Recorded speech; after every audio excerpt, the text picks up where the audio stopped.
Hello, and welcome to the Herald's Horn podcast, episode 1. It is a new year, and so the Herald's Horn is here. Your favorite every other week podcast about Magic the Gathering news, given to you relatively seriously, with an interview with somebody after that. Today, I am joined by Emma Partlow and the wonderful Lexi, aka BlackGirlMage, as we discuss things that happened in Magic in 2023, including shouting out our favorite stuff. Gotta have some positivity on here, right?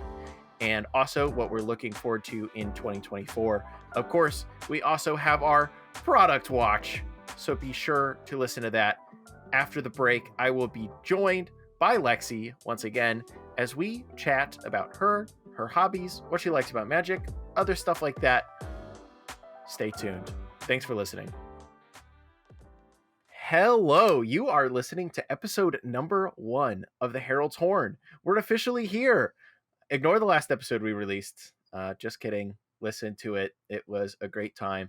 My name is Cal Jones, and on this episode today, I am joined by the wonderful Emma. Say hello, Emma. Hello, Emma. How are you doing today, Emma? What's going on? What's popping?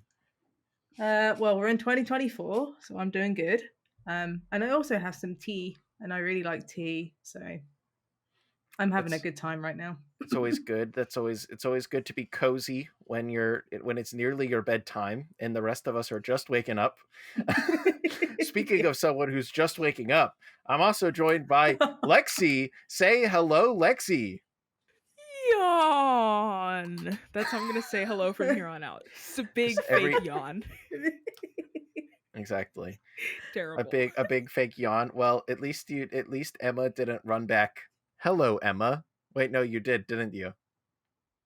Oh my gosh. At least we all have our bits established. Everyone except for me, of course. I am bitless. We'll fix that. Yeah. I can just say it's bussin' every episode. Bussin' count 2.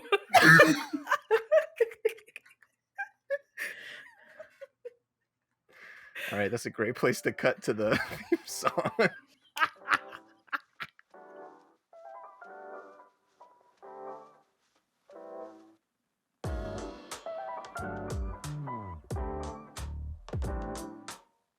And welcome back. As Emma alluded to, it is indeed 2024. Indeed, in a case of absolute hubris, we are recording this episode exactly like 14 hours before I'm hoping to release it. So I am going to have a long evening. It's going to be a great time. It'll all be fine. I'll be editing the podcast, listening to the sweet tones of Lexi DMing the home game that I hang out at every Tuesday night. But yeah, so it's the beginning of the new year. 2023 has come to a close. The entire premise of this podcast is that we're supposed to like talk about and joke about Magic the Gathering news, but since it's been holiday break ever since we last recorded an episode, nothing has happened. For the first time in Magic the Gathering history, a 2-week span has gone by without something new being announced, something dramatic happening. I don't care about dramatic stuff that much, but we're in a bit of a news lull. So we do have like one big news point, and I'll probably have Emma talk about it later. But for now, we're gonna take a look back at 2023, see a few of the biggest things that happened, talk about those a little bit, and then and those are of course mostly negative as the news, which happens to stick around in our mind, often it does.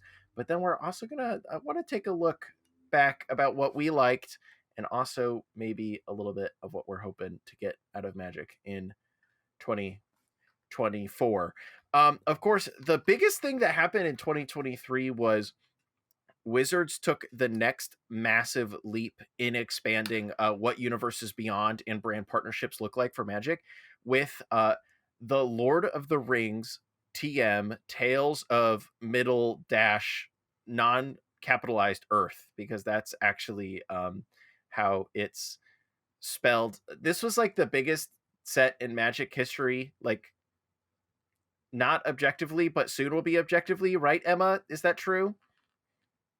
Yeah. So right now it's Modern Horizons 2.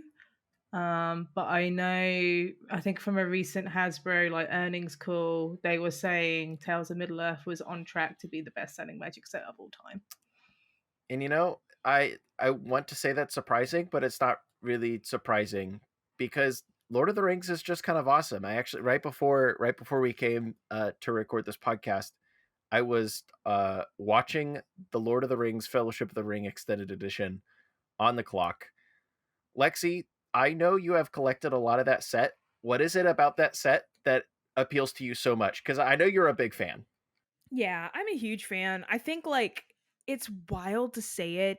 It's absolutely not wild to say it. I think we say this every time when it comes to like a set that people outside of the hobby can be included on, but it's almost like a revolving door. Anytime the door can open up and allow people from outside into the hobby, you're gonna see growth. At least I think for these huge entities. Like Lord of the Rings was a huge entity for the door to open up with. I think there are some other ones like Transformers was fine. It was fun. But I don't know a lot of people who joined the hobby because of Transformers. I know a lot more people that were like, I would like Gandalf cards, I would like Legolas cards, and now I'm going to read them and try to see what they do. And how do decks work? How do I build a deck around this? And what is Commander really about? So I feel like this set it comes time and time again, but when you find a set that like really strikes true outside of Magic and people can kind of find themselves falling in love with the art all over again or even debating about the art all over again, like those feelings really bring fandoms and like people along with it, and that's kind of why I collect a lot of it. It's just feels good to see all of the art, and to know what they were going for, but to see like a new iteration, this is very fun. Yeah, that makes a whole lot of sense. And that was all very well reflected in the sales numbers. Of course, just beyond the appeal of like the Lord of the Rings as a massive media entity that's one of the most popular, if not the most popular fantasy IP of all time. It also helped that there was a lot of just straight powerful cards in it too, such as Orcish Bowmasters, Yeah. the One Ring, the pre-constructed commander decks are all pretty awesome. Um, so that definitely helps thing along the line. And in the same vein of Lord of the Rings, the set being really popular, and in the same vein of what Lexi was just saying about crossover with other fandoms and all that kind of stuff, it feels like this year we finally got to a lot of the really big stuff for Universes Beyond. Like before we had Transformers was what technically in 2022 Mm-hmm. in the Brothers War. The Transformers, pretty big IP, mainly maybe because of Michael Bay. Um, Give credit to Megan Fox. That's a Megan Fox franchise. That's not a Michael Bay franchise. all right, directly because of Megan Fox, we got to see Transformers on Magic the Gathering cards. Way back in 2019, we had the Godzilla on the not Ixalan, Mm. on the Ikoria cards. There was the Walking Dead Secret Lair, but now we have like Doctor Who, Lord of the Rings, The Princess Bride, obviously a blockbuster for all ages.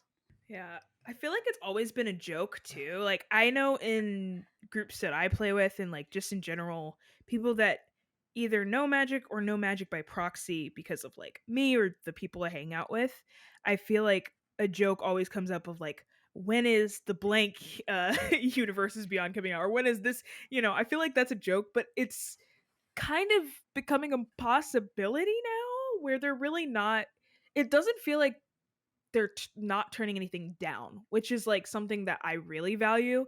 It doesn't feel like we're making that joke because they'll say yes to any franchise that says yes to them. Um which is why I think we have some of these really really cool sets coming out and really really cool ideas coming out.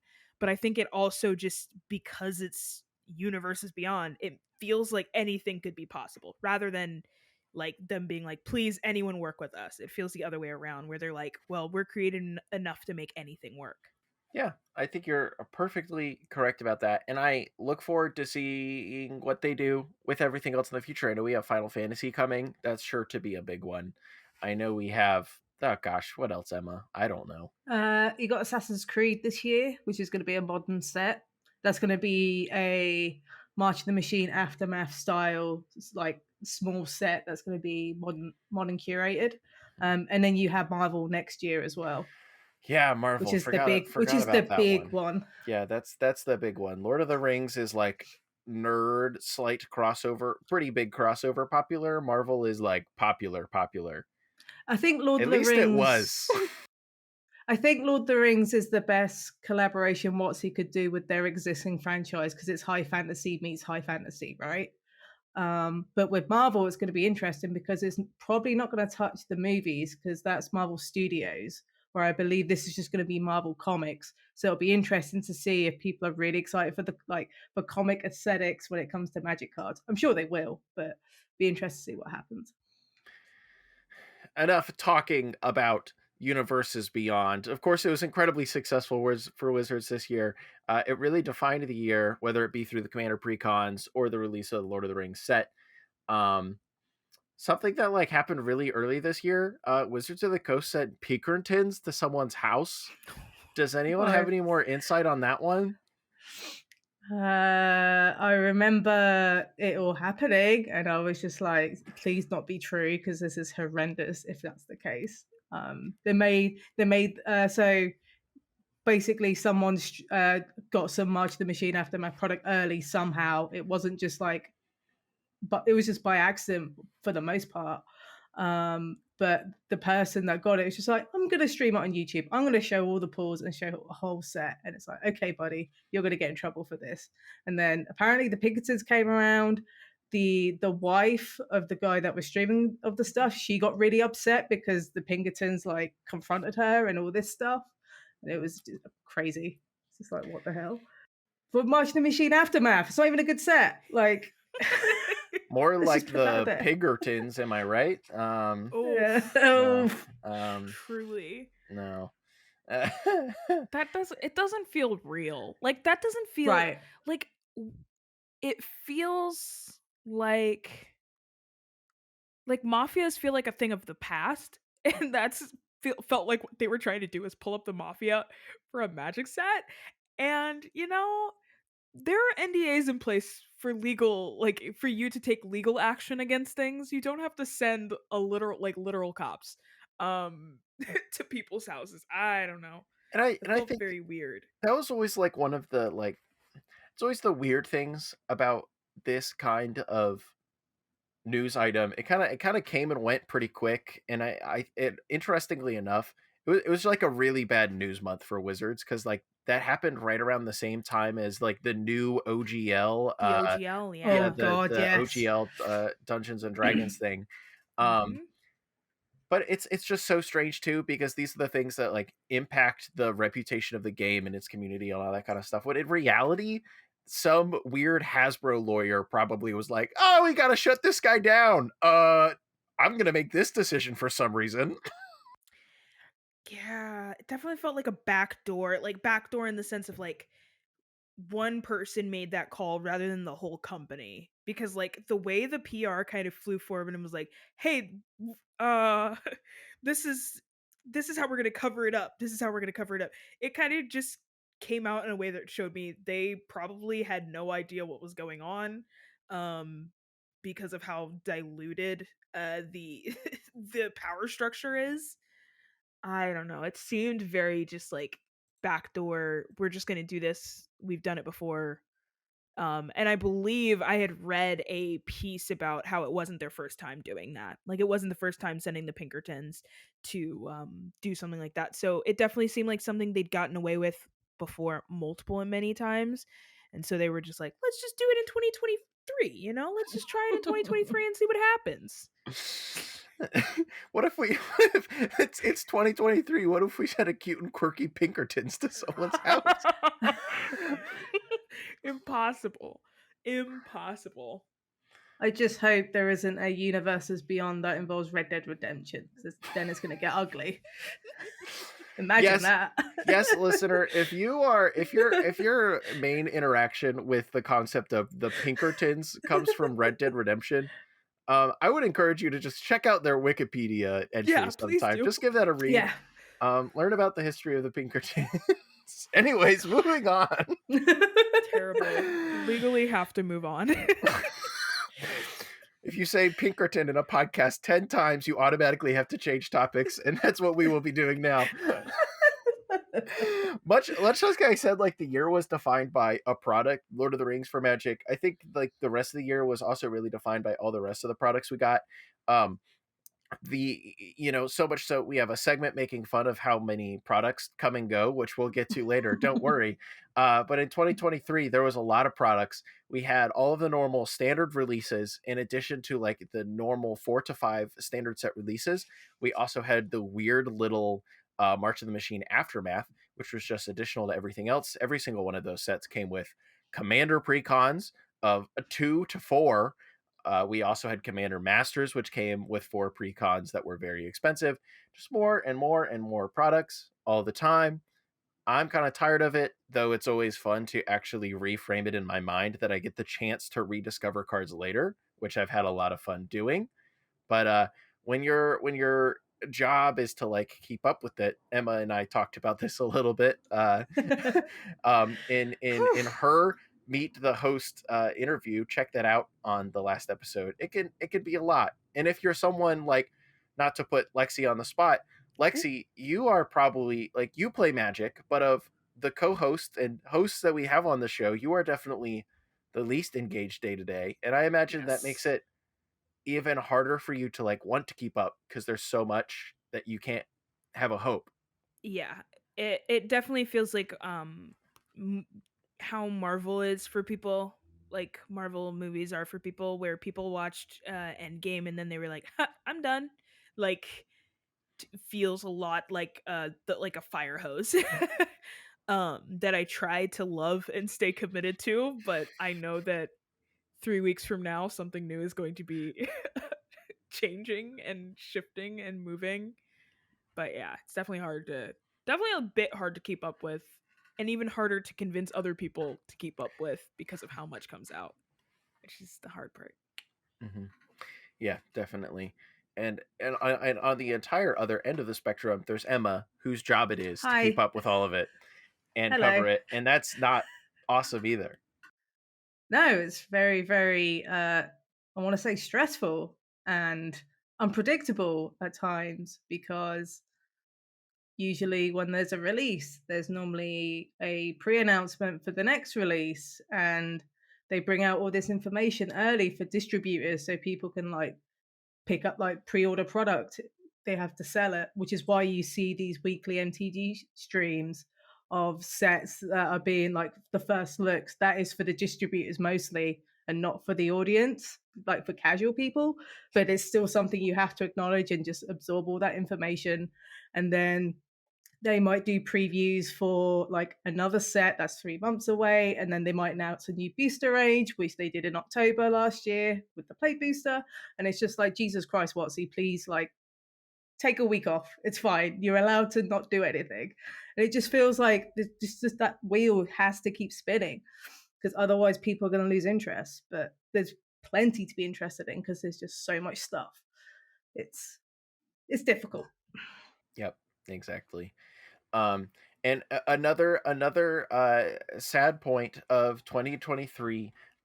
We've said Commander a lot in this podcast already, which is ostensibly about more than Commander, but I think that points directly to the massive legacy and impact on the game that was had by Sheldon Menery, who did pass away in 2023 after a very prolonged and courageous battle with cancer. Sheldon was awesome. Um, he had an entire gargantuanly impactful career in impact, not career per se, career, but an outrageously outsized impact of the game and on the competitive side as a judge for years and years and years, was instrumental in helping catch cheaters and figure out ways to tamp down on cheating in the game when it was much less of a uh, looked down on perhaps activity. was instrumental in a lot of those kind of things. Really helped shepherd a fledgling competitive game into more of a Bastion Beyond. And then, of course, when he was still involved with that, he then happened to help popularize and shepherd the most popular way now to play Magic the Gathering, EDH. But yeah, he'll be missed. It'll also be interested to see where the direction of Commander changes or anything like that. But you know, that's a thing for like 2025, not for now.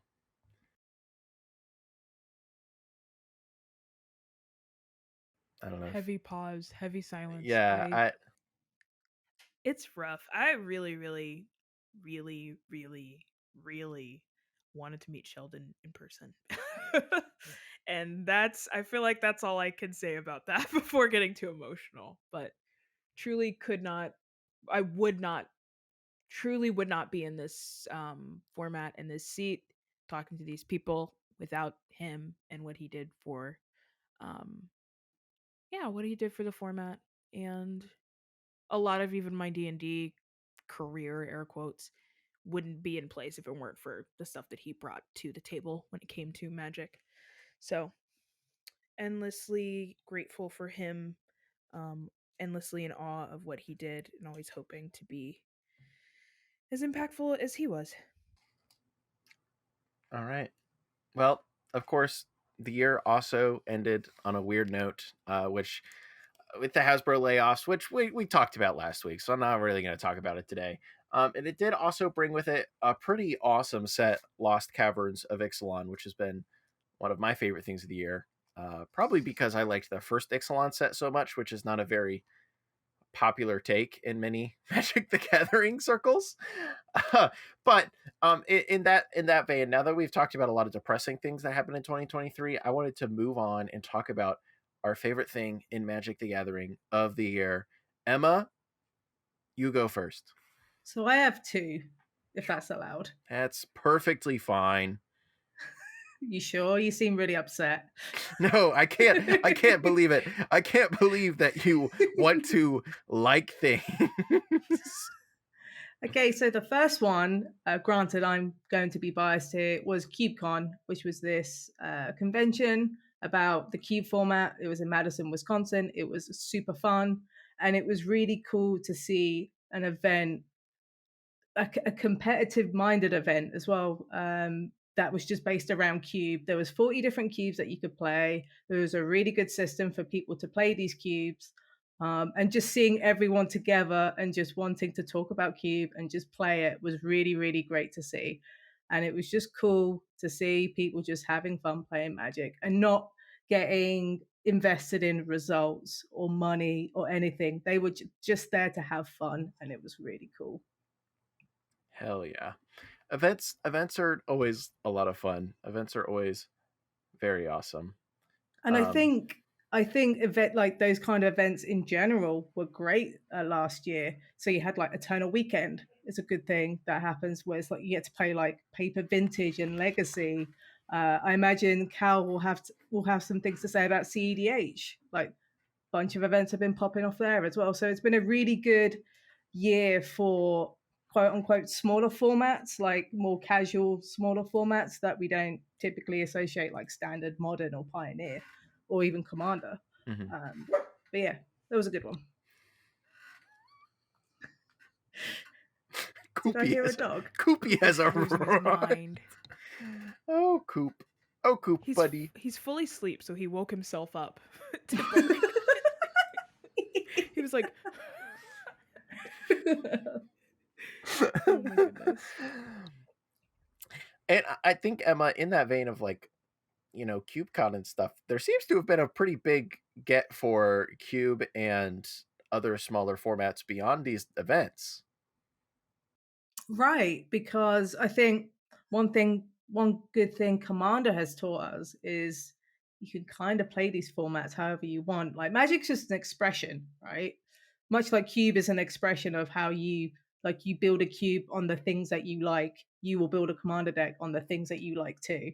So it's just a really good way just to express yourself and share I don't know if it's called love language, but your language in finding similar people who like the same things. And it's just a really good way, especially in the casual setting where people can go, cool, you like playing, I don't know, playing Quintorius EDH. I also like Quintorius EDH. Let's hang out, sort of thing.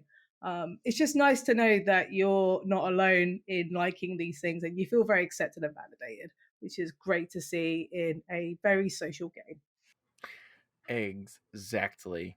And yeah, not to cut the line in front of Lexi and stuff, but while we're on the topic of events and small communities doing stuff and all that kind of awesome stuff, it has been awesome to see more and more CEDH events this year.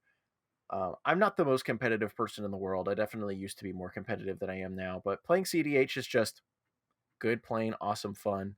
And it has been incredible to get to travel around the US a little bit this year and even go to Star City Games events and get to compete in CEDH tournaments versus uh, people that I've known for years now and new people that I meet at each event who I have gotten to know better and better.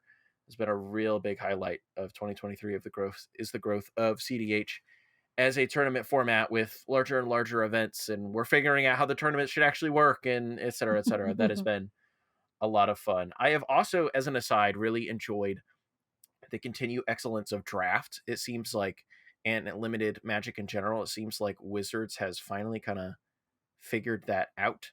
Um, has been making almost mono banger sets, except for in Wild to Drain, one of the archetypes literally didn't work, and in Lord of the Rings, one of the archetypes literally didn't work.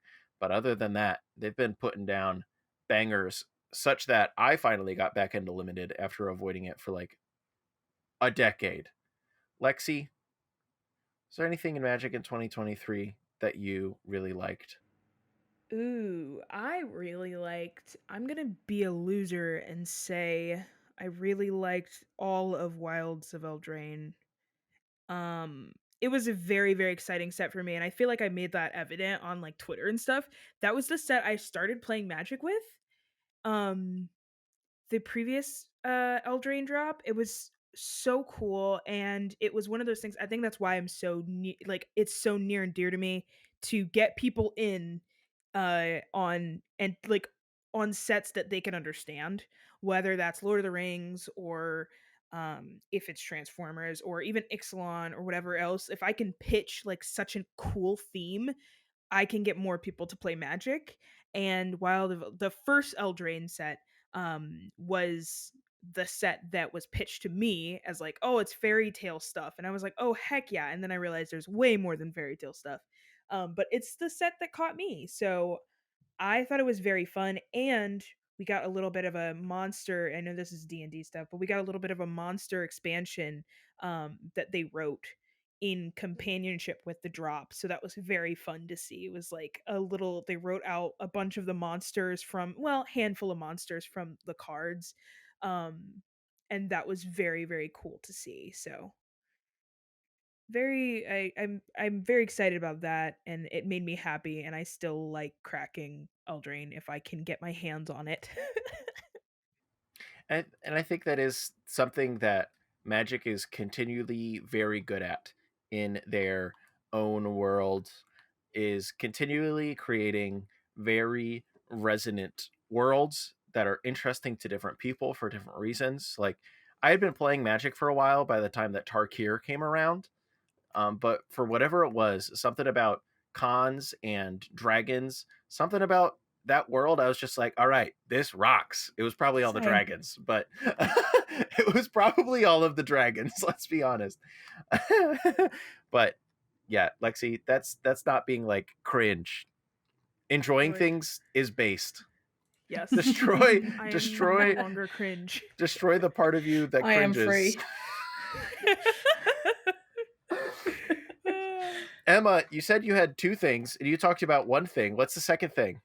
So the second thing is something for more enfranchised Magic players, but I think what they've done is really, really cool and it's worth bringing up. So Daybreak Games took over the ownership of Magic Online this year. Wizards of the Coast gave it to Daybreak Games to like manage, organize, do whatever the hell they want with. And what have Daybreak Games have done with Magic Online is fantastic. They've rejuvenated Magic Online. They're constantly adding events. They're doing cool cube things. They're listening to feedback. So if people have complaints, they will remedy them. They're fixing bugs much quicker as well. And considering Magic Online is a pretty old program, they're doing a really good job with it. And I think online Magic is becoming a lot better than it was before, ignoring Arena in this circumstance. Yeah, it is. As somebody who tries to avoid Magic the Gathering online, because I find it hard to operate. Yes. They have it's been not easy.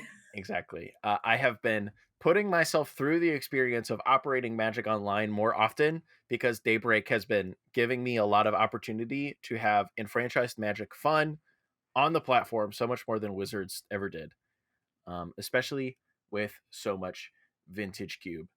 Well, that is 2023, and now I want to give everyone the chance to look forward to the new year, 2024. Lexi, do you have a wish list of 1 to 15 items for Magic the Gathering in 2024?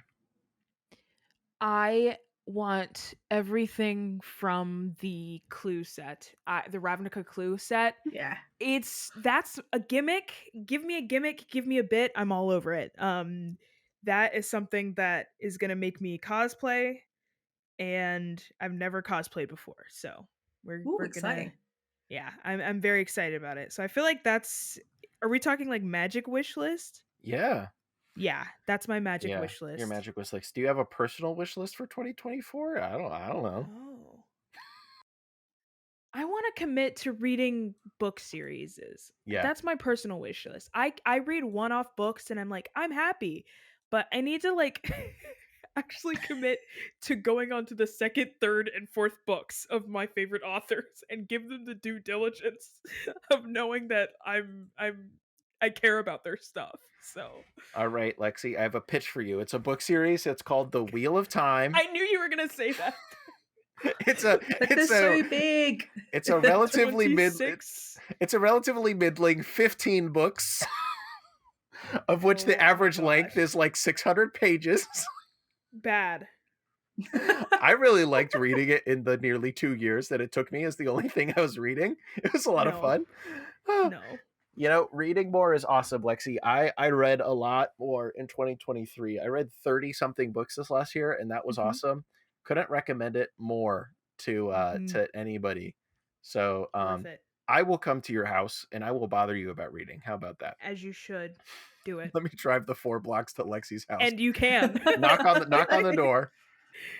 Let me drive the 6,000 miles to Emma over the ocean and say, Emma, what are you looking to get out of Magic and or your personal life, since we're there now in 2024? Oh my gosh. So we'll start with Magic.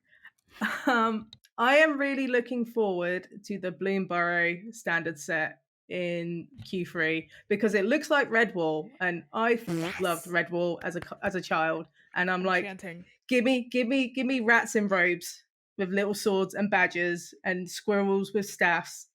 I just want all of it. That is Give me more mice. Yes. It reminds me also of the board game Root, and Root is a really great game. So I just love that sort of whimsy, cutesy animal fantasy aesthetic. So just give me all the mice and the rats and the badgers and whatever. So I just hope that's a banger, because it's going to be I believe it's going to be the standard set that triggers rotation because everything got pushed back. So hoping there's some really nice cards in there. I'm going to buy it all anyway, but just hope they're sweet. You ready to spill your personal beans on the Herald's Horn podcast? My personal beans? Look. I'm flying half blind here, literally and figuratively. I think my personal goal is actually just to play more Magic.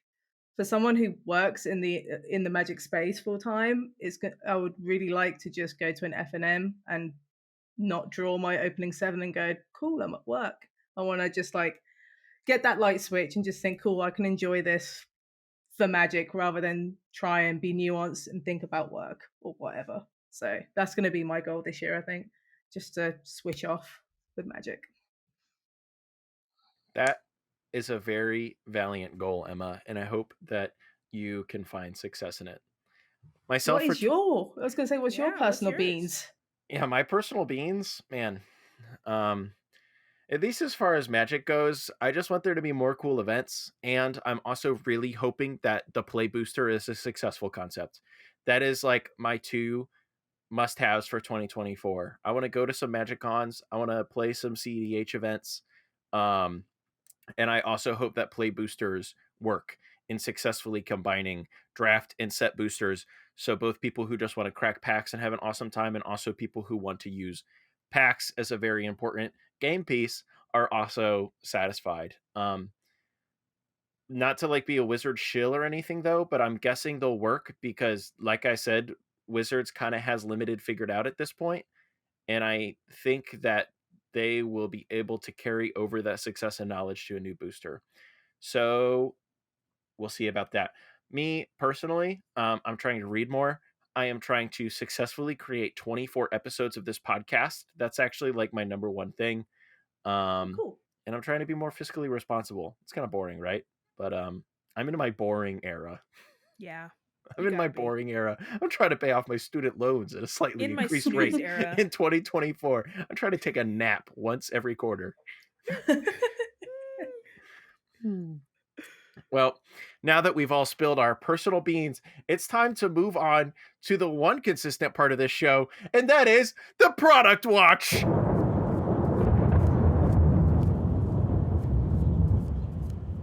So, Emma, Lexi, this is the consistent part of the show for a reason. It's because if we can count on anything having happened in the last 2 weeks of Magic the Gathering, it is more products being announced. We're on episode 1, and I've already been wrong. There have been no new products announced or anything kind of note in the last 2 weeks, but it was Christmas. It was New Year's. We were all at home relaxing, eating too much or something. I don't know. There was, however, there is 2 points of note announced today when we are recording.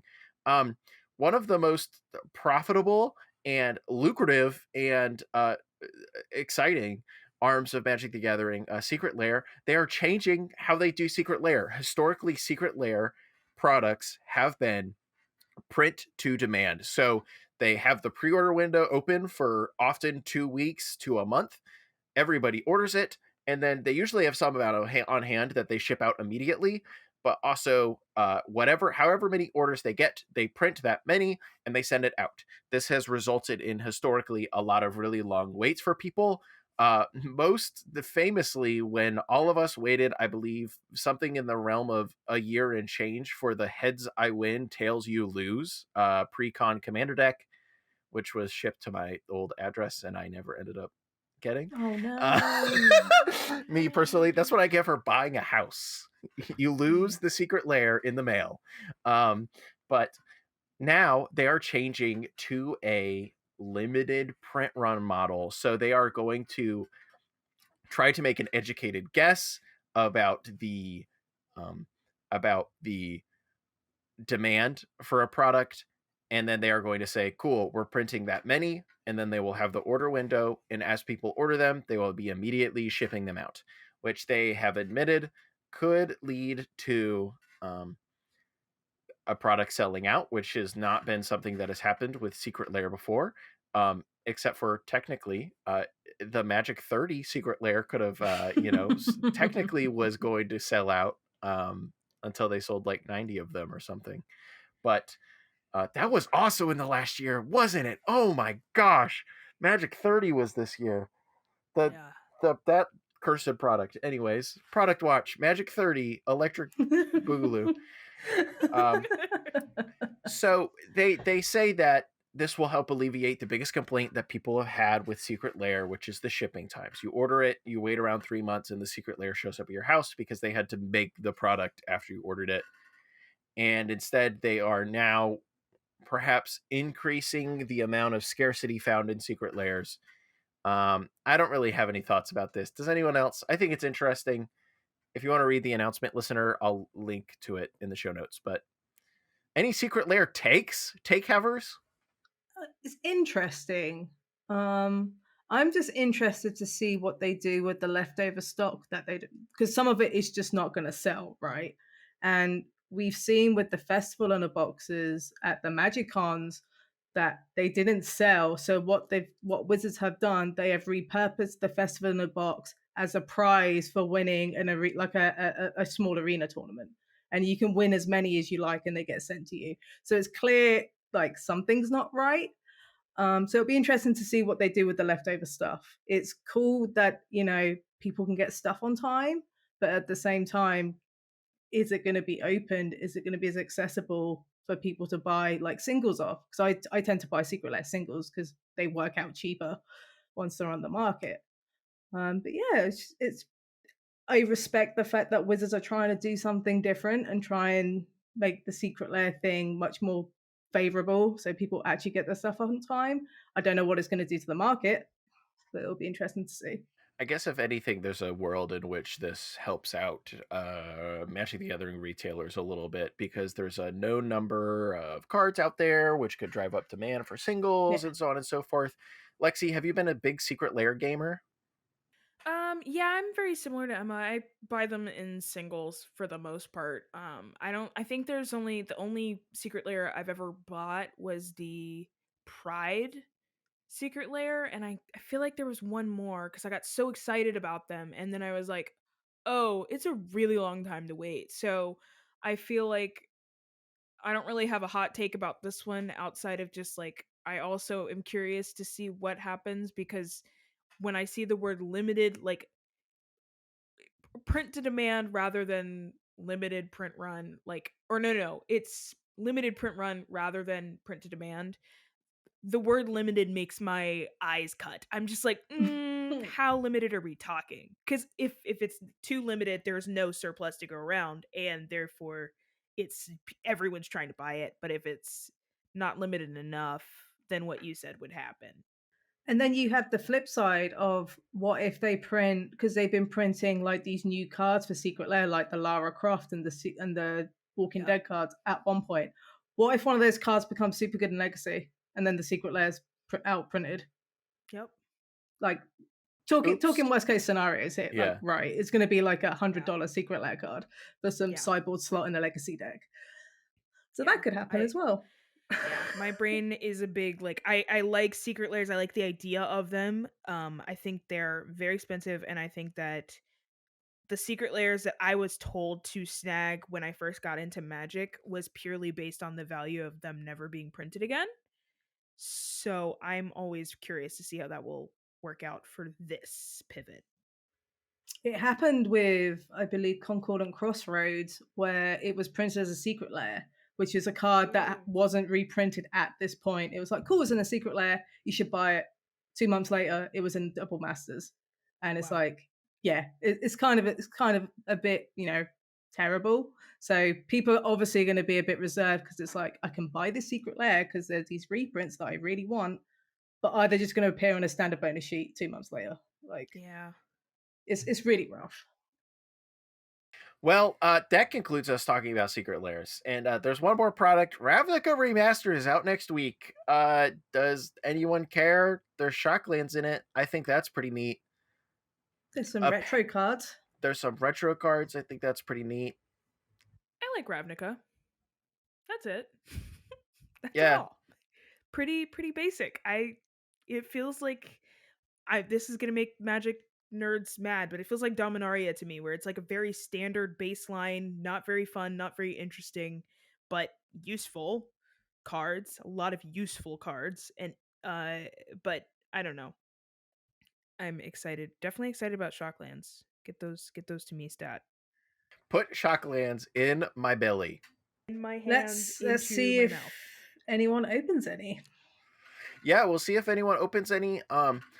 I think the hot take that I'm most aware of in concerning, not even a hot take, but the concern out there is that this set was actually like massively overproduced. Yeah, it was. In believe comparison it's to what demand is.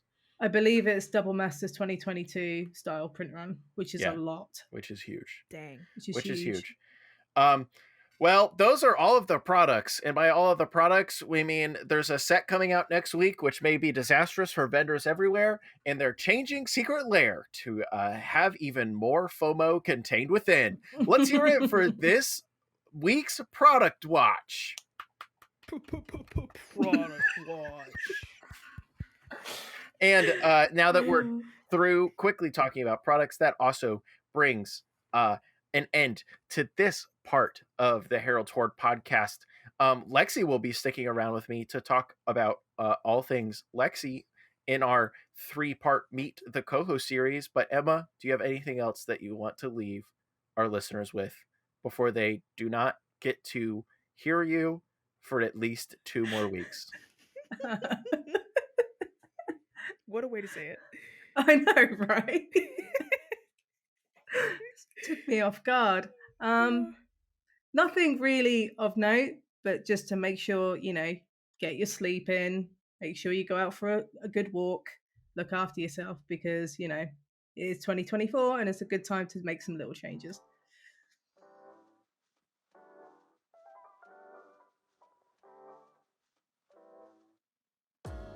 Hey, this is where your audio spot could be read by me. If you want to sponsor the Herald's Hoard podcast, helping me pay the bills and helping me pay my co-hosts' bills by paying them money, hit me up at cal@caljones.com. It's that easy. cal@caljones.com. I would love to work with you. Thanks. You're just opening packs right now? I am. Well, these are already open. These are already open. Oh, did you win? I don't know.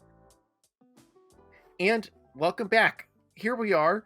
I am here once again, joined by co-host Lexi, and we're gonna try to just get to know co-host Lexi a little bit. A bit of background.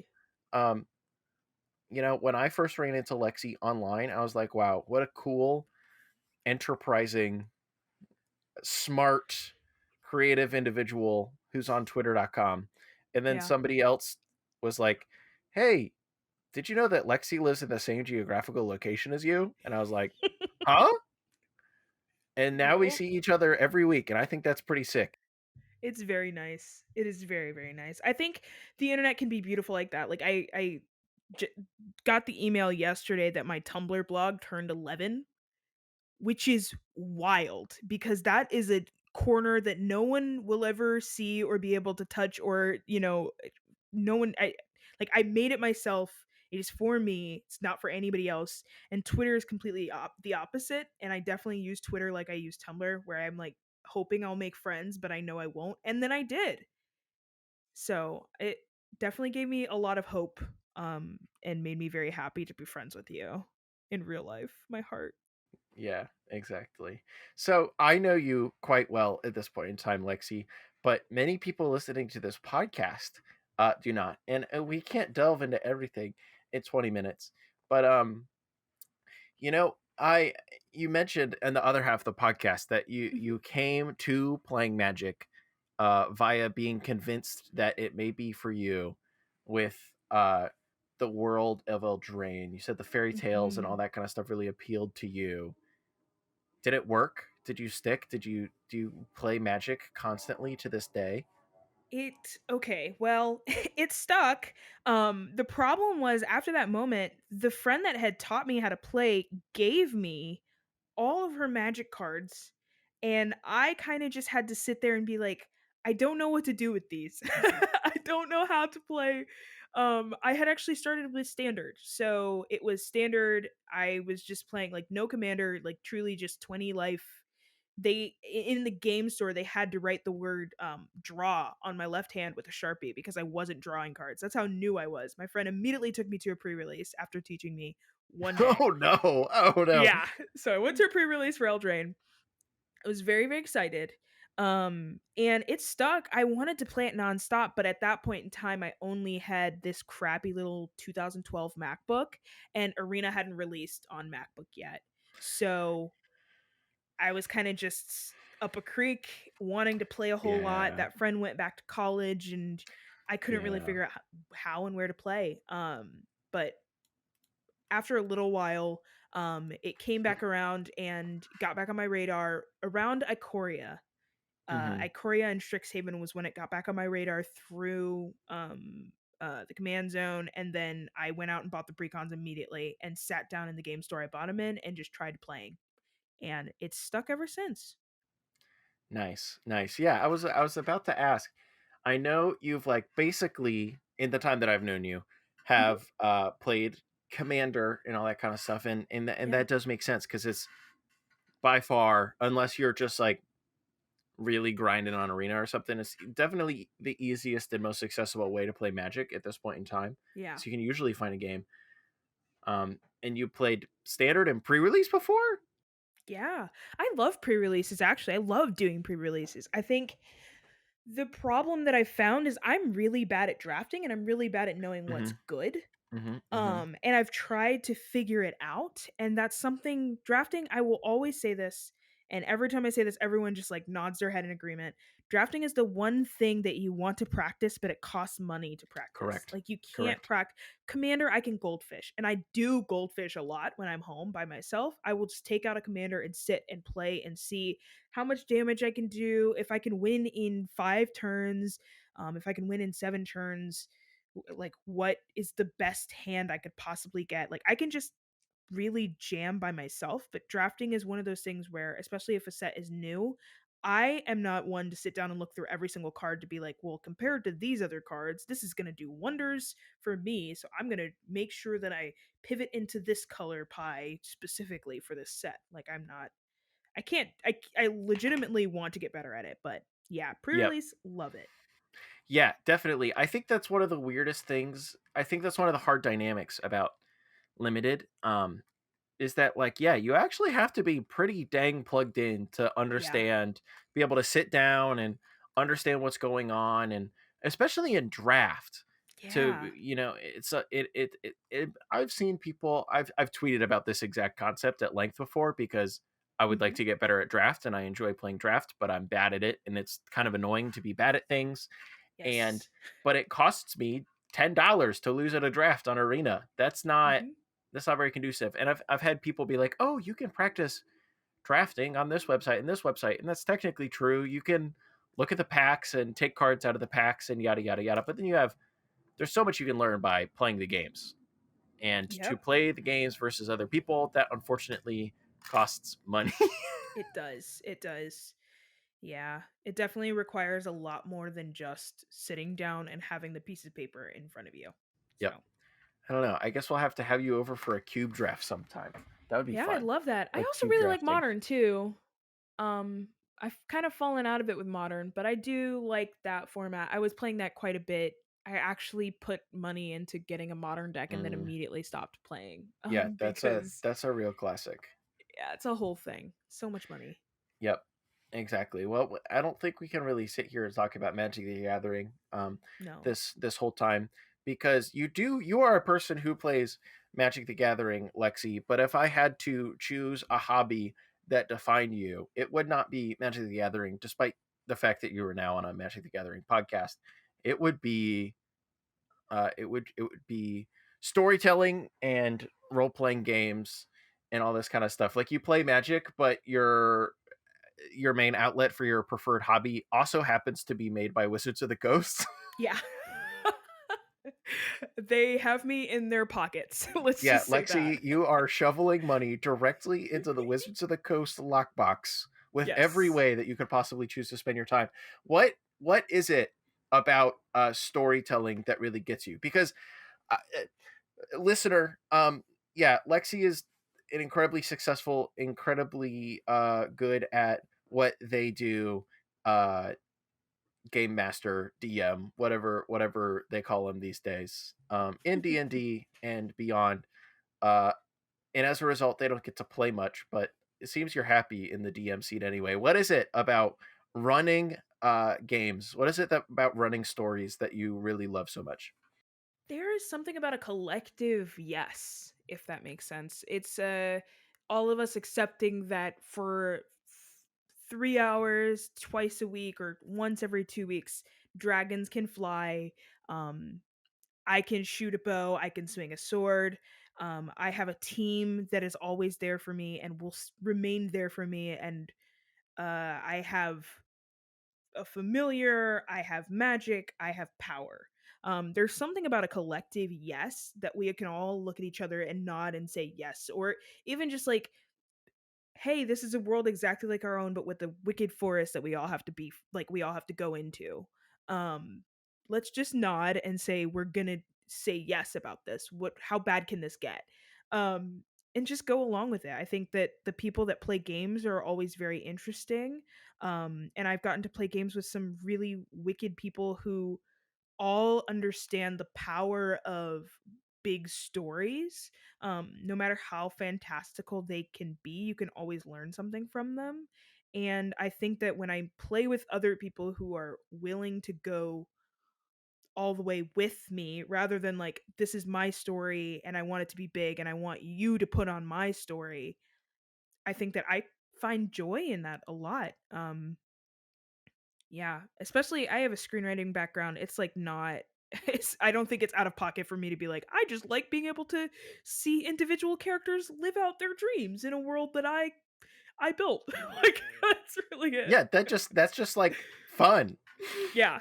It's objectively fun. And I think there's something about I play a lot with adults. So watching adults be able to set aside their everyday lives and just be like, you know what? I'm playing a cowboy. Who cares? I'm doing an accent. I don't. I got a little uh bird named Piddles, and he's my best friend and has seen the darkest of times with me. Like, there's something about all of it that can give us like I say this on a lot of podcasts that I'm on, but like there's something about that that gives you like a vaccine to the everyday life, like the horrors of everyday living. To be like, well, if I just sleep in this game, all of my my pain goes away and I'm healthy again and happy and we can just keep moving on. There's something great about that. But I like that phrase, vaccine to everyday living. And oh yeah. there's something certainly very magical about that collective yes where everyone can, I don't want to say like play pretend or whatever, but Yeah. that's what you're doing. It's It's what it what's is. happening a lot Yeah. of the time, playing pretend, but like with some rule structure depending on Oh the yeah. game. Because I think that's the thing that you like to play and have introduced to me, especially a lot of games that aren't D&D. What's the realm like outside of D&D these days? Ooh. Growing, It's very right? it's definitely growing. It's already huge. It's like Yeah, for it's sure. almost like D&D is kind of I'm going to say this and it's going to make people mad, but like kind of like the mitochondria of the cell, Hmm. and other tabletop RPGs are the rest of the cell. Like they're already moving and pumping and growing not because of D&D, but like despite D&D. Um and that's very interesting. There are so many games out there and people are constantly writing new ones and coming up with new ones and forging spaces for you to have specific experiences. um and what doesn't help is that I surround myself with a lot of people who write games, and so a lot of my experiences and the things that I like to show other people surrounds the idea that like games can change your life, mainly because they have changed mine. So a lot of the games that I end up playing outside of D&D are games that I've been like I've sat down and played this with a group of people, and when like by the time we were done playing it we were like crying, or we were just like holding each other because we just love each other so much, or like any of those kinds of things, or like looking at each other in awe of like, that was in your mind, like what are you talking about? Like get out of here. So I feel like a lot of the games outside of D&D really are showing off the creativity of so many creators. And I'm, I'm definitely in the pocket when it comes to D&D and magic or whatever, but I'm also so much I'm eating so well. If D&D suddenly had to go kaput, I am eating so well at the table of so many other creators that I'm like, yeah, I could still continue to tell stories in the way I want to. Yeah, I think that's like part of the very cool thing about the RP and storytelling space too, that I don't know exactly how to word this. I feel like a lot of people maybe can get into Magic and they say, Mhm. "Oh, here's this big trading card game and it works this way, and I can play it these ways, and then maybe it's not for them. But there's not a lot of other options if you want to Yeah. play a trading card game per se, or similar. There are some, there's One Piece, and there's Yu-Gi-Oh, Hmm. and there's Pokemon, and so on and so forth, but a lot of them are actually pretty similar to each other and all Yes. this kind of stuff. But when you're talking about sitting down and telling stories together under this collective yes, the possibilities are kind of actually infinite and don't actually rely upon something like Wizards of the Coast staying around or whatever. It's kind of almost infinite possibilities. Is pretty slick. It's very freeing. Like I have gone between we've played like the social deduction game like Blood on the Mm-hmm. Clock Tower. I've gone from that to playing games where like the goal like you are a vampire who's centuries old who has to work at a mall because you're running out of money and you have to deal with like teens and bad customers and swing between like blood-filled rage and like your human side needing money. And I've played that. I've played games where you're like a mouse in a motorcycle gang. Like there's all these different kinds of games, and yeah, I think it's definitely freeing, and I think that's also one of the reasons that I still have a lot of hope for Magic, where with Magic and other card games, you're kind of always saying, well, it's like Magic, it's like Pokemon, it's like Digimon, whatever. I think I still have hope for it in general because I would hope that people are becoming so creative, like are gaining the creativity to realize that they do have to build their own legs, like in order for this game to stand and also kind of get better too. There needs to be competition. There needs to be other people saying, "Hey, actually a really fun format is this." And innovation. I mean, that's like the key to I hate to say it, the key to capitalism, which is what we're trapped in. But, you know, I just think it's I don't know. I really want the competition to come through and open and broaden their horizons because I think it would relieve a lot of the stress and tension that is in the Magic community where people are like leaning on Magic to get them through the day. Like it would just be better. And there's so many cool things out there. Like I at Gen Con bought this dumb worldwide wrestling storytelling book that I would love to run it sometime. Of course, we're having this whole conversation under the known thing between us that I have discovered that like traditional fantasy storytelling games aren't for me. Yeah. D&D is like pulling teeth for me, unfortunately, Yeah. even though conceptually I like it so much. And I am happy that there's so much innovation and stuff out there because a lot of the other stuff that you've introduced me to has been awesome. I'm sure that's the case for a lot of other people too. Um, to change gears a little bit, I have to ask you the question that like I'm sure all lifetime game runners get. Do you wish that you could be a Mm. player a little bit more? Yeah. Yeah. Yes. Yeah. It's like it's so hard.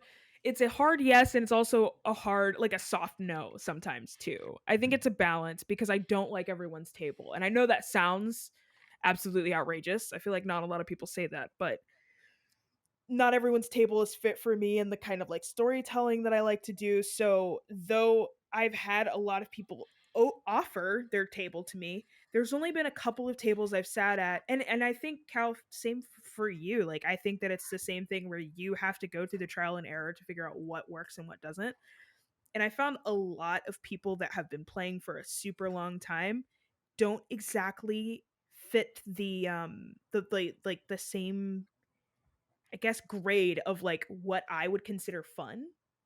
A lot of younger, newer DMs, like DMs that started during COVID or a little bit before that, they tend to be more in the palette of like people that I'm like, I would like to sit at your table. So Hmm. I feel like I have quite a few offers of like, hey, come play with me. And that's wonderful. But I do also have to fend for myself and be sure that I'm showing up for myself as much as I'm showing up for them to be like, if I sat at your table, you would not like how I play this game. You would not like that I want to romance your NPCs. You would not like that I'm more than willing to put myself in danger in order to have someone else complete their goal. Um it would not be good. So yes, and also I'm happy with where I'm at a little bit. Yeah, that makes perfect sense. Um, and beyond Magic the Gathering and D&D, Lexi, what do you do with your time? I know you said you wanna read more in the new year, Yeah. but I mean, what I does also the mythical Lexi do when they are not doing their publicly known hobbies? I would like to write some more scripts this year. I have a couple of like movie ideas that I got halfway through the scripts for and then started thinking, nobody's going to like this. It's not logical. And I just don't think that I deserve those boundaries. I think the movie ideas are way too stupid for me to be thinking logically about.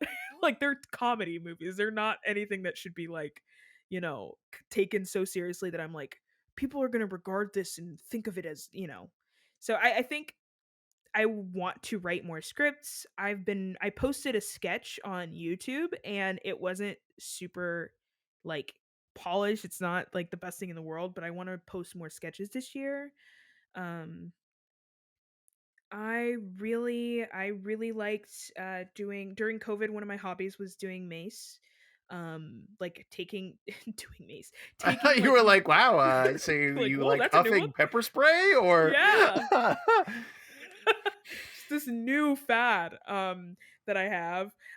But no, it's like the globe at the end of the huge pole arm kind of situation. Mhm. I picked up doing mace and it was wonderful and I had a great time and it actually really helped build a lot of my musculature. So I really want to pick that up again. Um but yeah, a lot of what I do is just like write, read, play music. I want to start doing open mics again. I do want to start doing that. That's like a lot of what I do. You do some compositional freelance, don't you? Yes, I do. I've Wow. written theme songs for a small handful of like tabletop shows and like I did some Kickstarters. Um for Strix U I did all of the music for the first 4 episodes. This new season I was like I can't do it. I can't do it. Mhm. I'm editing it. I must not do Mhm. it. I must be Mhm. kind to myself. But still music directing and in my free time still writing some pieces. So, Yeah, that's yeah. that's awesome. You mentioned Strixu, so I think we have to talk about Strixu for a second here, Yeah. actually. For those of you who do not know, Strixu is Lexi's baby. Yes. Lexi, This what is is what my is child. Strixu? What is Strixu? Yeah, so Strixu is an all-black HBCU inspired Strixhaven campaign. So Strixhaven, the Magic set, basically they released a book to go alongside it for D&D, and it is wonderful, perfect. It is great. A lot of people have a lot of fun with it because it was one of the first campaigns that was socially driven. Like they literally have parts in the book that are for your players making rivals and turning those rivals into lovers and like whatever else. Like it's a very wonderful set. While combating some pretty toxic ideas about magical schools and like kids and all that kind of stuff. It did a great job. And so um I got so excited about that set that I basically pulled together some of my favorite people. And we ran this campaign. It's like what's out right now is the prequel, which is just like kind of setting up everything that's coming now in this following season. I was just like, I kind of want people to know who they're playing with, like who is sitting at the table. So the prequel's out. You can watch my players bully me so much. It's very funny, um, and hilarious. They're the funniest people on this planet. Um, and pretty much yeah, I mean that's it. Strixhaven is just it's a very fun set and I had a lot of fun with it and I had a Mhm. lot of fun with the campaign as well. Mhm. Can you see yourself doing that for a long time? Or Oh is it yeah. in your mind you're like, yeah, this is gonna be 4 seasons and this one thing is gonna happen and then we're gonna be done. Well, we've really kind of chosen to do like a limited run and the reason is cuz the original idea was I wanted to have Strixhaven students and then have them 10 years in the future dealing with things that they decided to do and not do. Um in their college years, which is something that like a lot of people can relate to of like being like, "Oh, that person at the reunion that I remember I dated them in college. It's very weird. I wonder what they're doing right now." Or being like, "Dang, I should have been a part of that frat or that club. Like I really, I got jealous of them or whatever else." So, I knew it was going to be that, and then we decided to tack on the prequel so we could have more time to just like play and hang out together. So it is a limited series. I definitely see me playing with that group of people for the rest of my life. Like I really want to just I think this year the goal is to like make some sort of studio and just let it be kind of us playing games and doing shows and outputting fun stuff, but they're very fun and a great set of players and people and very entertaining to watch. That would be crazy. Just like, all It'd be right, we're crazy. done with this exact thing, but now we're all just gonna have a great time together all the time. Yep. In every game. Ideal, actually. All right, now we're kids on bikes. Now we're raccoons that are pirates. Yep. Now we're Raccoon wrestlers. Sky Pirates. Yeah, Yep. Raccoon Sky Pirates. Exactly. We that's another game that's sitting in our basement to be played Yes. sometime that has not yet been played. Well, Lexi, is there anything else that people need to know? I think the last resolution I have, I want to get into wrestling because I want to run a wrestling campaign so bad. I want it to be travel around the world and the big bads are all like gimmicky fighters and you have some mystery that you have to deal with, but the biggest thing is just like knock out these big gimmicky fighters. It's an all fighter play group. That would be fun. But that's the last resolution. Outside of that, just listen to Harold's Horn. That's it. Thank you, Lexi, and thank you for joining me on this adventure in making the Herald's Horn. I hope we all have a great time. We will. Always.